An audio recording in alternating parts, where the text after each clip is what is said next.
오늘은 송년 주일입니다. 한 해를 마무리하는 마지막 주일이 됩니다. 공교롭게도 오늘 밤이 또 송구 영신 예배도 있습니다. 그래서 더욱 의미가 있는 듯합니다. 오늘 우리에게 주신 하나님의 말씀은 이사야서 55장과 56장입니다. 제목을 다 함께 읽어보겠습니다.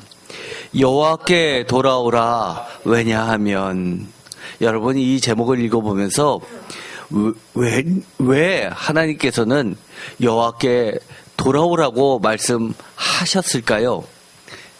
여러분이 답변을 하실 수 있으십니까? 저는 하나님을 알면 알수록 이것은 그 답이 정해져 있다는 것을 알 수 있을 겁니다. 그런데 그렇지 않은 분들도 꽤 되죠. 그렇다면 다시 한번 하나님의 말씀에 귀를 기울일 필요가 있습니다. 내가 하나님을 그만큼 몰랐나? 내가 이제는 하나님의 마음을 조금은 알게 되었구나. 각자 느끼는 바가 다를 겁니다. 이사야서 55장은 제3 이사야서의 출발이기도 합니다. 그래서 이 55장과 56장 두 장은 매우 중요합니다. 제3 이사야서의 특징을 잘 드러내고 있습니다. 이것은 마치 이사야서 전체에서 맨 처음에 시온을 향해서 초청으로 시작하는 것과 마찬가지로 제3 이사야서도 초청으로 시작됩니다. 그래서 학자들은 이사야서 55장과 56장을 제3 이사야서의 30쪽으로 묶어서 제목을 여호와께 돌아오라 라는 초청이라고 흔히들 이야기합니다. A, B, C, D, C-B, A 구조로 해서 핵심 부분은 이사야서 55장 10절에서 13절까지가 미래의 축복에 대한 약속이 나옵니다. 즉 55장에서부터 56장 처음과 맨 마지막 55장 1절에서 3절의 A절 그리고 56장 9절에서 12절까지 말씀이 A와 A-로서 초청이 나오는데 초청의 핵심 부분, 즉 왜 초청을 하느냐라고 하는 것은 미래의 축복에 대한 약속을 하시기 위해서 오라고 하시는 겁니다. 오늘의 말씀을 읽어보면 이렇습니다. 이사야서 55장 10절 이는 비와 눈이 하늘로부터 내려서 그리로 되돌아가지 아니하고 땅을 적셔서 소출이 나게 하며 싹이 나게 하며 파종하는 자에게는 종자를 주며 먹는 자에게는 양식을 준과 같이. 그래서 어떻다는 겁니까? 이 10절의 내용을 모르는 사람이 있습니까? 비가 눈이 하늘로부터 내리지 땅에서 섰습니까? 그런데 이 누구나 다 아는 사실인데도 하나님에 대해서는 잘 모르는 듯합니다. 11절 내 입에서 나가는 말도 이와 같이 헛되이 내게로 되돌아오지 아니하고 나의 기뻐하는 뜻을 이루어 내가 보낸 일에 형통함이니라. 이제 아시겠습니까? 우리가 자연을 보더라도 하나님의 마음을 깨달아야죠. 12절 너희는 기쁨으로 나아가며 평안히 인도함을 받을 것이요 산들과 언덕들이 너희 앞에서 노래를 바라고 들의 모든 나무가 손뼉을 칠 것이며 잣나무는 가시나무를 대신하여 나며 화석류는 찔레를 대신하여 날 것이라. 이것이 여호와의 기념이 되며 영영한 표징이 되어 끊어지지 아니하리라. 이 13절은 전에 설교를 한 적도 있습니다. 새 번역으로 읽어보면 이렇습니다. 가시나무가 자라던 곳에는 잣나무가 자랄 것이며 찔레나무가 자라던 곳에는 화석류가 자랄 것이며 이것은 영원토록 남아있어서 주께서 하신 일을 증언할 것이라. 주께서 하신 일을 증언하는 일들은 우리만 하는 것이 아니라 이처럼 하나님의 백성들을 통해서 성도들을 통해서 보여주신 여러 가지 것들이 증거가 됩니다. 그래서 하나님의 백성은 복을 받아야 된다라고 하는 말은 어떻게 보면 맞는 말이고 어떻게 보면 틀린 말이기도 합니다. 세상에서 남들이 다 부러워하는 복을 받았다고 하나님의 복을 받은 것이냐? 사실 그렇지 않은 본문들이 굉장히 많죠. 반면에 하나님은 사랑이시기 때문에 하나님의 백성들에게 복을 주시는 것은 이처럼 하나님께서 얼마나 사랑하시는지를 나타내는 주께서 하신 일들에 대한 증언이기도 하다는 것은 우리가 분명히 기억할 필요가 있습니다. 그래서 가능하면 세상 사람들이 우상들에게 비는 것처럼 그렇게 기복신앙이 아니라 하나님의 말씀을 근거로 해서 이렇게 기도했으면 좋겠습니다. 하나님, 저의 삶이, 제 가정이, 제 직장이, 제 사업터가 영영한 여호와의 기념과 표징이 되었으면 좋겠습니다. 많은 사람들이, 하나님을 모르는 자들이 영원토록 남아서 주께서 하신 일이라고 고백하게 만들었으면 좋겠습니다. 라고 기도하시기 바랍니다. 하나님 복 주세요라고 기도하는 것과 얼마나 차원이 다릅니까? 제가 하나님이라면 이 13절의 말씀을 가지고 기도한다면 안 들어주실 수가 없을 듯 합니다. 오늘은 송년주일로 지킵니다. 송년주일, 우리가 한 해를 마무리하면서 올해를 시작할 때 우리들이 가졌던 소망들을 다 기억하실 겁니다. 야, 벌써 한 해가 갔구나. 맨 처음 1월 1일이 시작될 때 하나님이 나에게 어떤 약속을 해 주셨는지 그것을 기억하고 한 해가 지나면서 그 약속이 얼마나 성취되었는지를 누구나 생각해 보지 않겠습니까? 이 이사야서 55장과 56장은 특별히 제3 이사야서의 시대를 살고 있었던 이미 바벨론 포로에서 돌아와서 성전을 건축해서 예배를 드리면서 하나님의 말씀대로 살기를 작정한 사람들이 애를 쓰면서 그렇게 말씀대로 살았는데도 불구하고 왜 하나님의 말씀이 틀리지? 우리가 뭔가 순진했던 거 아니야? 라면서 다시 세상으로 발걸음을 세상 기준으로 뺏고 빼앗기면서 그렇게 내 힘으로 살던 방식으로 돌아가려는 자들에게 다시금 아니야 라고 하면서 하나님이 초청해 주시는 말씀으로 시작됩니다. 그런데 그 하나님의 초청은 핵심 단어가 내게로 나아오라, 오라, 찾으라, 들으라, 심지어 달려오라 라고 말씀해 주십니다. 이것은 이사야서 60장에 보면 여호와께 연합하라 라는 말하고도 같은 표현입니다. 이사야서 55장 7절, 악인은 그의 길을, 불의한 자는 그의 생각을 버리고 여호와께 돌아오라. 그가 긍휼히 여기시리라. 우리 하나님께로 돌아오라. 그가 너그럽게 용서하시리라. 여호와께 돌아오라. 우리 하나님께로 돌아오라라고 하나님께서 초청하십니다. 오늘의 제목과 마찬가지죠. 여호와께 돌아오라. 왜냐하면 무엇입니까? 하나님께서 긍휼히 여기시기 위해서, 너그럽게 용서하시기 위해서 오라는 겁니다. 혼내기 위해서가 아니라. 혹시 아까 제목만을 이야기할 때 하나님께서 뭐 잘못했으니까, 마치 선생님이 제가 중고등학교 다닐 때 잘못하면 교무실로 와 라고 하면서 그 가기 싫은 교무실을 생각하면서 가야만 했던 그런 하나님처럼 느껴졌다면 그만큼 우리가 하나님을 잘 몰랐던 겁니다.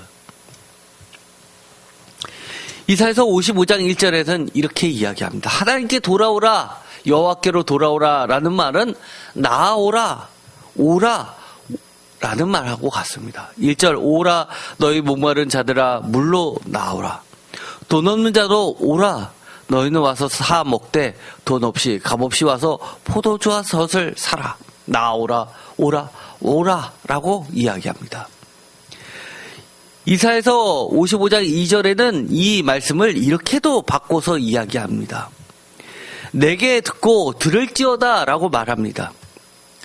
3절에는 내게 나와 들으라 라고 이야기합니다. 2절, 너희가 어찌하여 양식이 아닌 것을 위하여 은을 달아주며 배부르게 하지 못할 것을 위하여 수고하느냐. 내게 듣고 들을지어다. 그리하면 너희가 좋은 것을 먹을 것이며 너희 자신들이 기름진 것으로 즐거움을 얻으리라. 3절 너희는 귀를 기울이고 내게로 나와 들으라. 그리하면 너희 영혼이 살리라. 내가 너희를 위하여 영원한 언약을 맺으리니 곧 다윗에게 허락한 확실한 은혜라. 거의 매절 잔소리처럼 이야기합니다. 하나님이 싫은 사람한테는 잔소리로 들릴 것이고, 또 어떤 사람에게는 헤어지자는데 애걸복걸 매달리는 사람처럼 들릴 겁니다.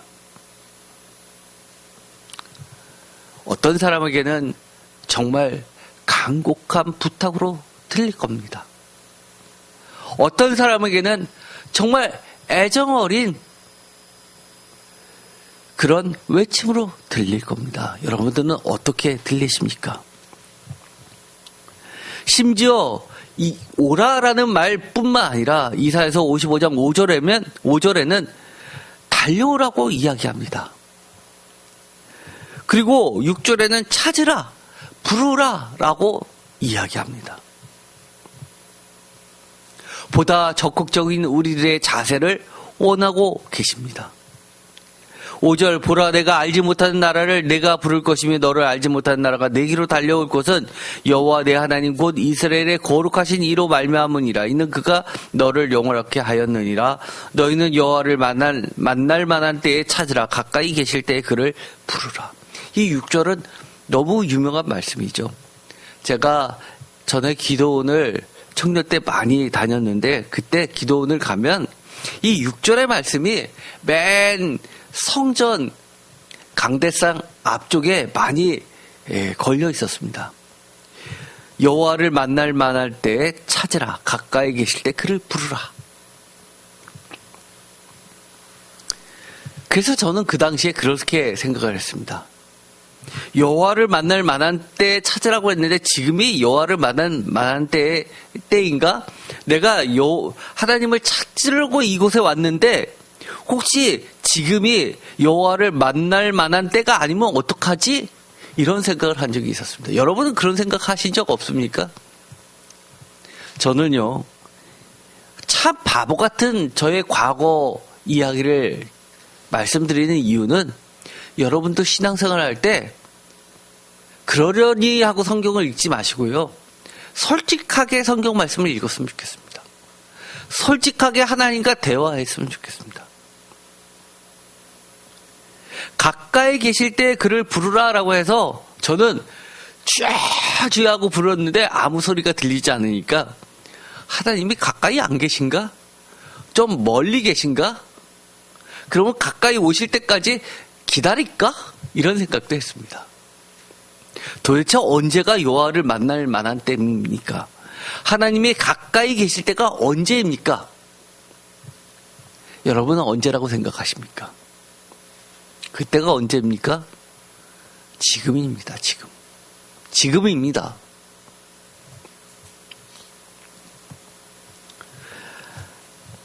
이 하나님의 계속되는 초청의 말씀은 마치 우리가 하나님께서 송구영신 예배를 드릴 때 하시는 말씀과 같습니다.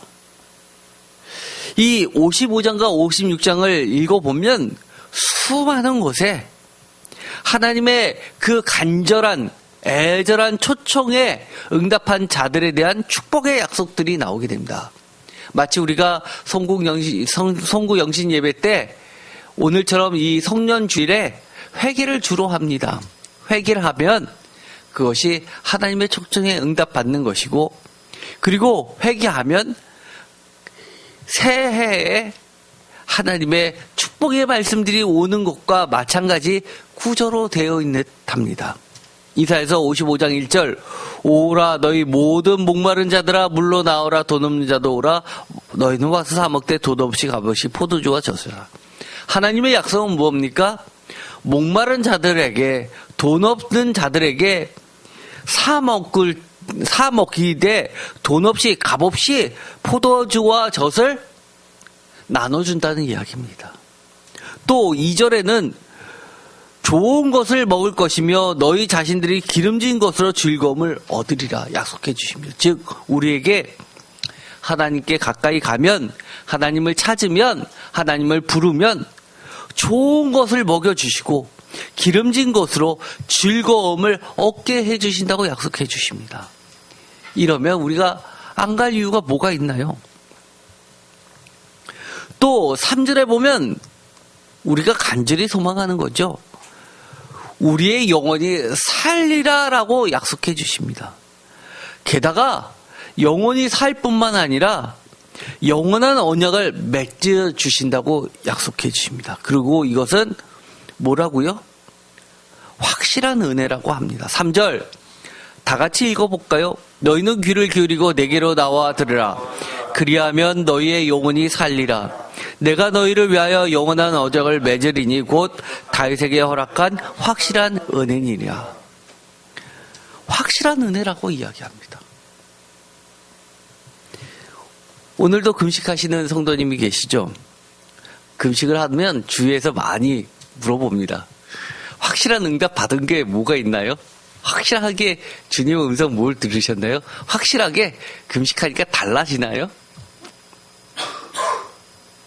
그러면 답변이 확실한 은혜를 받았습니다. 라고 답변을 할까요? 여러분들 3일 금식, 5일 금식, 7일 금식, 심지어 21일 금식 이렇게 해보신 분 계실 겁니다. 정말 확실한 은혜를 하나님이 주셨습니까? 누구에게나 바로 멈추지 않고 즉시 얘기할 정도의 확실한 은혜를 주셨습니까? 저는요, 이랬으면 좋겠습니다. 확실한 은혜 받았습니다. 오늘 주님이 이렇게 말씀해 주십니다. 이사야서 55장 3절 내 영혼이 살리라. 너를 위하여 영원한 언약을 맺으리라. 이것만치 확실한 은혜가 뭐가 있습니까? 그러면 그러실 겁니까? 아유, 이거는 제가 금식한 기도 제목이 아니잖아요. 그러면 하나님이 어떻게 하실까요? 반응이. 여러분들이 생일 선물을 어릴 때 간절히 기다립니다. 그리고 나서 아빠, 엄마한테 힌트를 주죠. 아유, 나도 저거 갖고 싶다. 틈만 나면 얘기합니다. 그리고 나서 생일이 되면 그 선물이 오기를 기다립니다. 내 친구가 보니까 아주 자전거를 타고 가는 것이 너무나 부러웠습니다. 나는 3발 자전거 타는데 쟤는 2발로 된 걸로 해서 학교를 나가니까 너무 부러웠습니다.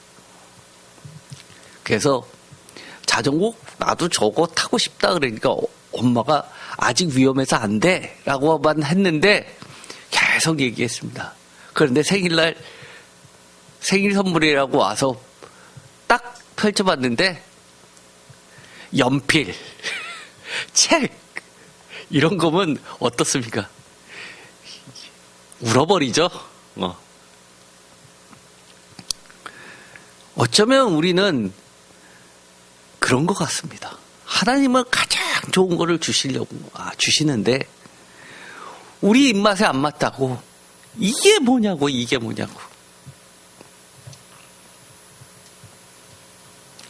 이사야서 55장 4절에 보면 하나님의 확실한 은혜들에 대해서 여러 방면으로 이야기하십니다.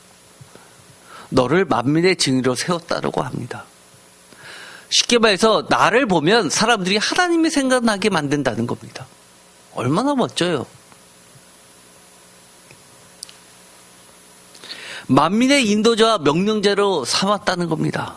이거는 누구나 좋아하겠죠. 내가 이렇게 하세요. 그러면 다 따라한다면 얼마나 좋을까요? 5절 내가 알지 못하는 나라를 내가 부를 것이며 너를 알지 못하는 나라가 내게로 달려올 것은 내 하나님 곧 이스라엘의 거룩하신 이로 말미암아 그가 너를 영화롭게 하리라. 이거 너무 멋지지 않아요? 이사야서 55장 7절. 하나님께서 긍휼히 역신신다는 겁니다. 저는요, 지금까지 했던 여러 가지 것들 중에서 가장 좋은 은혜는요, 7절이라고 저는 생각합니다. 하나님의 긍휼을 늘 받았으면 좋겠습니다. 심지어 제가 잘못하고 제 욕심에 치우쳐가지고 어떤 저도 아는 잘못을 저질렀을 때, 아유, 목사님이 그런 게 어디 있어요? 왜 없어요? 저도 알면서도 찜찜하면서도 하나님의 말씀에 어긋나는 행동들과 생각들을 할 때가 있습니다. 그때조차도 하나님께서 긍휼히 여겨주셨으면 좋겠습니다. 하나님이 매를 안 드셨으면 좋겠습니다. 너그럽게 용서해 주셨으면 좋겠습니다. 저는 하나님이 그렇게 무섭습니다. 반면에 용서해 주시는 하나님은 얼마나 사랑스러운지 모르겠습니다.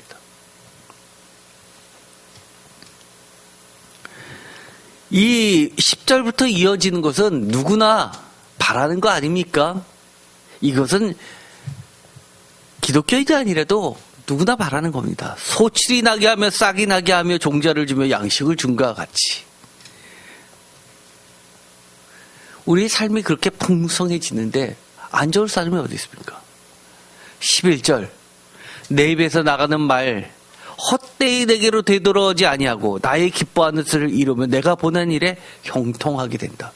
저는 이 11절의 말씀도 확실한 은혜라고 저는 생각합니다. 저는 이 11절의 말씀을 옛날부터 이 말씀을 읽으면 정말 저한테 그렇게 해달라고 사실은 100% 안 믿겨지지만 믿고 싶어서 그렇게 기도 많이 했습니다. 왜요? 이 성경을 읽어보면 너무너무 좋은 말씀들이 많은데 이게 다 하나님의 입에서 나온 말씀 아니에요? 근데 솔직하게 이 많은 성경 말씀에 좋은 말씀들이 다 내게로 열매가 맺혀진다고 생각은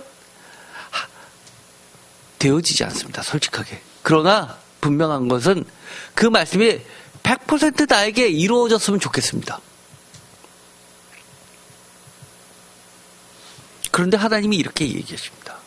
내 입에서 나가는 말이 헛되이 내게로 되돌아오지 아니하고 나의 기뻐하는 뜻을 이루며 내가 보낸 일에 형통하게 된다고 그런 약속을 해 주시기 때문에 우리한테 여호와께 돌아오라고 말씀해 주십니다. 이러면 여호와께 돌아가지 않아야 될 이유가 있나요? 저는 오늘 송구 영신 예배에 가능하면 쉬운 언어로 설교를 하려고 애를 썼습니다. 성경 한 절 한 절 읽으면서 특별히 설명을 안 해도 여러분이 알만한 본문을 사실은 정하려고 애를 썼습니다. 왜요? 여러분이 평소에 성경책이 어렵다고 생각하지 말고 성경책 한 절 한 절 읽으시면서 이게 곧 하나님이 나에게 주셨던 많은 약속들이라는 것을 스스로도 충분히 옆에서 목사님이나 아니면 주석서나 이런 것이 없어도 그대로 하나님의 말씀 그대로 다 속속 이해되길 바라는 심정에서 일부러 그런 본문을 정하려고 애를 썼습니다. 뿐만 아닙니다. 55장 12절 기쁨과 평안이 인도함을 받는다고 약속해 주십니다. 여러분 요즘 기쁘십니까? 아우 저는요 솔직하게 이야기하면 작년에 그렇게 아파가지고 작년에 한 해가 빨리 가기를 그렇게 바랬습니다. 그리고 더 이상 올해는 아프지 말기를 기대하면서 올해가 왔을 때 너무너무 좋았습니다. 그런데요 올해가 지나가면서 보니까 2023년은요 2022년에 한 달도 안 지난 것 같습니다. 얼마나 빨리 지나갔는지요. 왜요? 즐거워서요? 진짜 1년이 전쟁터였습니다. 어떻게 지나갔는지는 모르겠습니다. 정말 내년은요 1년 내내가 기쁨으로 가득 찼으면 좋겠습니다. 그런데 힘들었지만 12절처럼 평안히 인도함을 받을 것이다 라는 하나님의 말씀은 올해도 성취되었습니다. 정말 제가 고백합니다. 제가 돌이켜보면요, 그 전쟁터에서 이렇게까지 빠져나온 것이 얼마나 가능한지 모릅니다. 제 능력 아닙니다. 이거 무슨 드라마에 나오는 이야기 같고요. 무슨 소설 같고요. 저도 작가라면 할 수 있을 것만 같은 이야기들이 올해 너무 많았습니다. 산들과 언덕들이 너희 앞에서 노래를 바라고 들의 모든 나무가 손뼉을 칠 것이며, 산과 언덕과 모든 나무가 노래를 하고 손뼉을 친다고요? 산들과 언덕과 나무가 손뼉을 치고 노래를 부를 정도면 모든 사람들이 노래와 손뼉을 친다는 얘기입니다. 안 그런가요? 게다가 13절, 잣나무가 나무에 화석류가 나고, 쉽게 말해서 그 당시에 잣나무하고 화석류는 임금들이 제목으로 키우는 특별한 동산이었습니다. 여호와의 기념이 되며 영영한 표징이 되어 끊어지지 아니하리라. 요즘에 이 영원이라는 말을 참 특별하게 생각하는 적이 없는 것 같습니다. 요즘에 그렇게 대형 건설사들이 부도들이 많이 나죠. 깜짝 놀랐습니다. 절대 무너지지 않을 것만 같았던 아주 큰 건설사, 방송국도 갖고 있는 그 회사가 지금 부도가 나가지고 워커아웃 신청하고 방송사만 빼놓고는 다 정리한다고 그러죠. 야, 놀랐습니다. IMF 때보다도 건설사들 부도가 더 많이 숫자적으로 증명이 된다고 하죠. 사실은 이 하루하루가 하나님의 은혜가 아니면 우리가 버틸 수가 없습니다. 이사야서 56장도 마찬가지입니다. 56장의 2절에는 복이 있다고 복을 주신다고 이야기하고 5절에는 내 집에서 내 성 안에서 기념물과 이름들을 그에게 주며 영원한 이름을 주고 끊어지지 아니하게 할 것이다. 여러분들은요, 교회에 나와 줍니까? 예배 드려 줍니까? 제가 과거에 그렇게 이야기하는 사람들 다 나가라고 그랬습니다. 새인교회 그런 사람 필요 없다고. 예배 드려주러 왔다고. 필요 없다고 나가라고 그랬습니다. 어디 건방지게 예배 드려준다고 합니까? 우리가 예배 드릴 수 있는 것 자체가 감사한 일입니다. 하나님께서 이 새인교회에서 예배 드릴 때 받아주는 곳이 되고, 새인교회를 바라보면 하나님이 늘 기쁨이 되고 미소 짓게 만드는 교회 되게 하고 예배 되게 하는 것, 이것이 은혜입니다. 우리가 전쟁이 났다 칩시다. 이곳에서 예배 드릴 수 있을까요? 못 드립니다. 지진에서 다 무너졌다고 칩시다. 이곳에서 예배 드릴 수 있을까요? 예배 드릴 수 있게 하시는 분도 하나님인데 감히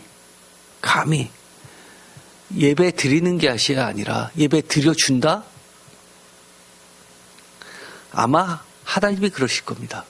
너 살려준다?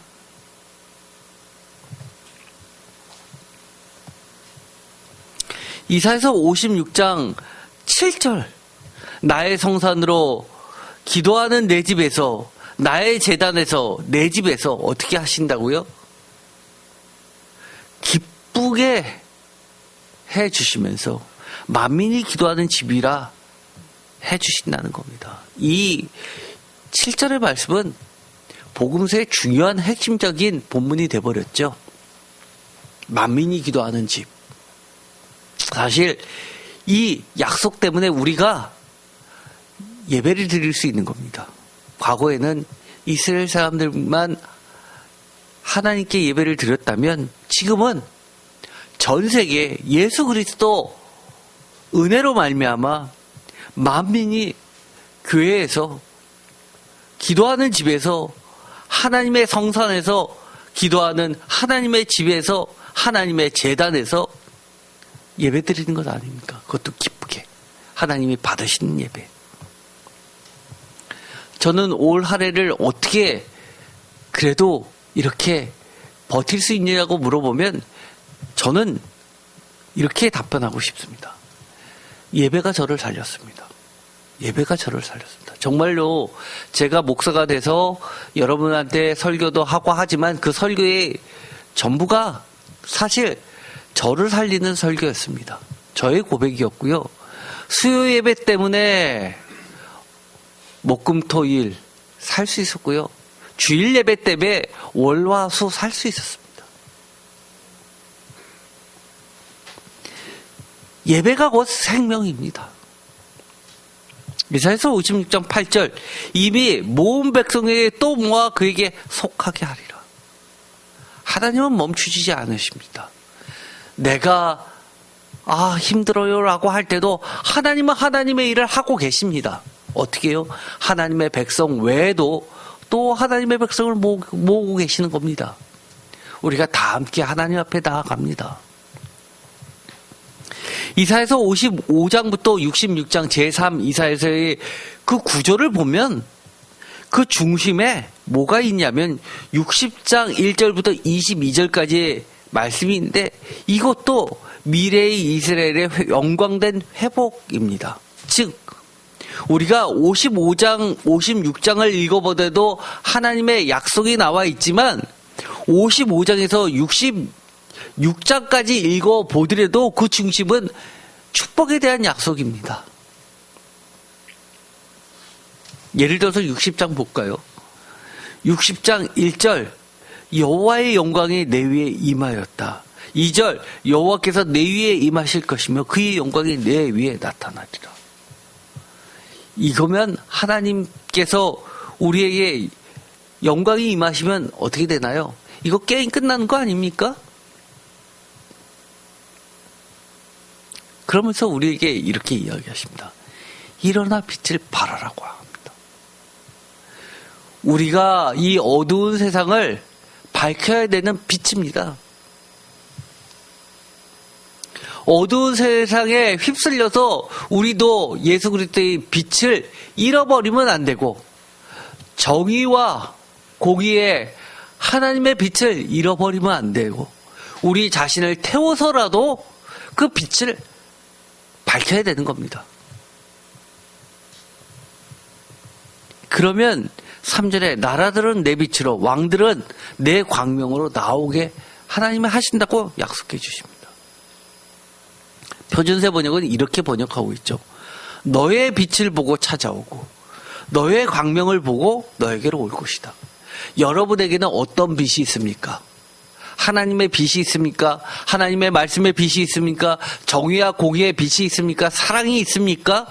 믿음의 성실과 신실의 빛이 있습니까? 아니면 세상과 똑같습니까? 돈 많이 버는 게 여러분의 자랑입니까? 그런 건 빛이라고 이야기하지 않습니다.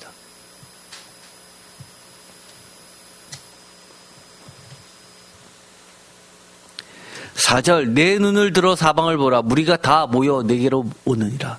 내 아들들은 먼 곳에서 오겠고 내 딸은 안개 올 것이다. 모두 다 하나님의 뜻을 배우기 위해서 찾아올 겁니다. 무너질 것 같았는데 어떻게 지금까지 점점점 형통합니까? 비결이 뭡니까? 하나님을 믿는다고 하는데 하나님은 과연 진짜 어떤 분이십니까? 물어보러 올 겁니다. 이사야서 60장 6절 허다한 낙타, 어린 낙타, 스바, 이 미디안과 에바, 게달, 느바옅, 숫양, 양무리 이런 것들을 금과 유황을 가지고 와서 여호와의 찬송을 전파할 것이다. 사실 이사야서 60장 6절은 예수님의 탄생 설화 속에 들어가게 되었죠. 황금과 유황과 모략을 갖고 와서 주께 예물을 드립니다.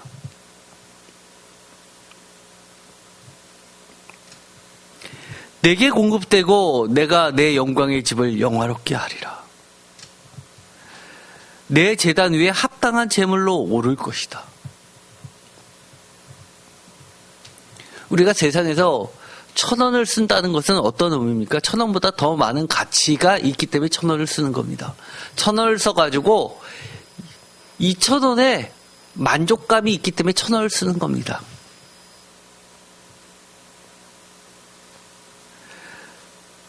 주의 제단에 금을 드린다, 유향을 드린다, 금과 유향으로서는 비교할 수 없는 하나님의 은혜가 있기 때문에 드리는 겁니다. 이사야서 60장 11절 내 성문이 항상 열려 주야로 닫히지 아니하리니. 왜요? 많은 이들이 우리 발 앞에, 발 아래 무릎 꿇기 때문입니다.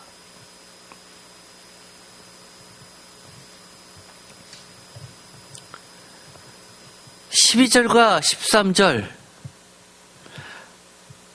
나를 섬기지 아니하는 백성과 나라는 파멸하리니 그 백성은 반드시 진멸하리라. 이것은요 종교적 언어가 아닙니다. 예를 들어서 나를 섬기지 아니하는 백성라고 했을 때 하나님을, 예수님을 믿지 아니하는 백성이라고만 번역한다면 이것은 크게 오해하는 겁니다. 말로는 하나님을 믿는다, 예수님을 믿는다 하지만 하나님의 뜻을 저버린 이들은 하나님을 섬기지 않는 겁니다. 우리가 진정과 신령으로 하나님을 섬긴다면 하나님은 우리에게 그 영광을 입혀주십니다. 그래서 우리는 누구를 좋아하고 누구를 미워하게 됩니까? 당연히 하나님을 진실되게 섬기는 사람들을 좋아합니다. 반면에 하나님을 경멸하는 자들을 미워하게 됩니다. 왜요? 우리의 시선도 하나님의 시선과 똑같고 하나님의 기준과 똑같아지기 때문입니다. 그런데 하나님이 미워하는데도 불구하고 저 사람은 나한테 도움이 될 것 같으니까 그 사람하고 싫은 척 안 하고 좋은 관계 유지하고 산다? 저는 진정한 크리스찬이라고 보지 않습니다. 하나님이 미워하는 건 미워해야죠. 하나님이 사랑하는 건 사랑하고요. 하나님이 보호하시려는 것은 내가 손해가 된다 하더라도 끝까지 지켜줘야죠. 내가 모르는 척하면 안 됩니다. 그래서 하나님이 이렇게 이야기하십니다. 악을 보고서도 눈을 감지 말라고 이야기하십니다. 선을 선하다 악을 악이라고 말하라고 합니다. 그러지 않으면 화 있을 진저라고까지 이야기하십니다. 그래서 파멸시키고 반드시 진멸시킨다고 이야기합니다. 내가 나의 발둘 곳을 영화롭게 한다. 13절 하나님이 발둘 곳이 어디입니까? 온 땅 아닙니까? 온 땅. 이 성전 아닙니까? 우리의 삶의 터전들 아닙니까? 여러분의 가정들이고 여러분의 직장들이고 여러분의 사업장이고 이 나라 아닙니까? 이사야서 60장 14절 이것도 제가 참 부러워하는 구절이죠. 전에도 이 구절을 읽은 적이 있습니다. 너를 일컬어 여호와의 성읍이라 이스라엘의 거룩한 이의 시온이라 하리라. 저는요 이 구절을 읽으면서 저를 보면 사람들이 하나님의 거룩하신 이의 자녀다라고 사람들이 인정했으면 좋겠습니다. 영원한 아름다움과 대대의 기쁨이 되었으면 좋겠습니다. 15절, 16절 나 여호와는 내 구원자, 내 구속자, 야곱의 전능자인 줄 알게 됐으면 좋겠습니다. 17절 화평과 공의, 18절 다시는 광포한 일이 내 땅에서 들리지 않을 것이요 황폐와 파멸이 내 국경 안에 다시 없을 것이고 내 성벽을 구원, 내 성문을 찬송이라 부를 것이다. 이 18절은 제가 잊을 수가 없습니다. 제가 이 교회로 이사를 올 때 하나님께서 그 다음날 아침에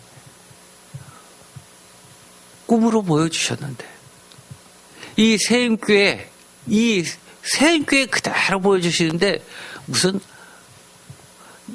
영화 속에 나오는 그런 큰 중세시대의 성곽 같은 거를 보여주시는데 그 성벽들에 다 십자가로 둘러친 성벽을 보여주셨습니다. 꼭 디즈니 영화 같은 데 나오는 백설공주가 사는 그런 궁전, 그런데 주변에 성벽에 다 십자가로 둘러쳐 있는 그런 성벽이었습니다. 저는 그 장면을 잊을 수가 없습니다. 하나님은 이 세임교회를 무척이나 사랑하시는 것 같습니다. 그 얘기는 뭡니까? 여러분 한 명 한 명이 세임교회 아닙니까? 저는요, 이 건물이 세임교회가 아니라 이 세임교회에서 함께 예배드리고 신앙생활하는 여러분 한 명 한 명이 세임교회라고 생각하고 있습니다.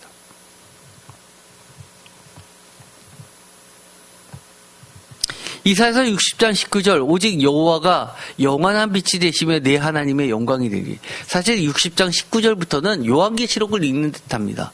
20절 다시는 내 해가 지지 아니하며 내 달이 물러가지 아니할 것은 여호와가 내 영원한 빛이 되고 내 슬픔의 날이 끝날 것이다.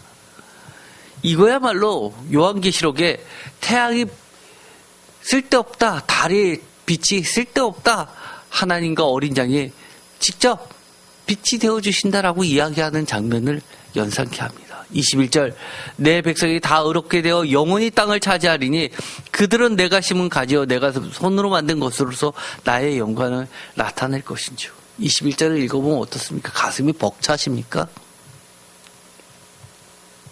성도가 뭡니까? 거룩할 성자, 무리도자, 다 의롭게 된 백성들입니다.